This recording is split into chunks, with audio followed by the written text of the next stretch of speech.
ఈ సింహాసనంలోకి ఎక్కక ముందు వరకు ఆయన పని ఏంటంటే పొలాల్లో కూర్చొని ఇలా ఆరాధన చేసుకోవడమే, స్తుతించడమే.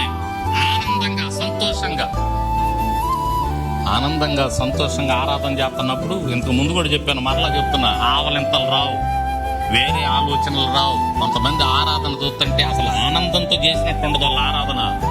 ఏదో ఇప్పుడు చెయ్యాలి కదా, మమ్మల్ని నిలబెట్టారు కదా, కాసేపు చేయాలన్నట్టు ఉంటుంది. కొంతమంది అండి లీనమైపోతూ చేస్తారు ఆనందంగా. నేను ఆరాధన ఎవరికండి మనం ఆరాధన చేసేది? సర్వ సృష్టికర్తకండి, అది గుర్తుపెట్టుకోండి. స్తోత్రం చెప్పండి ఒకసారి. ఎవరికి?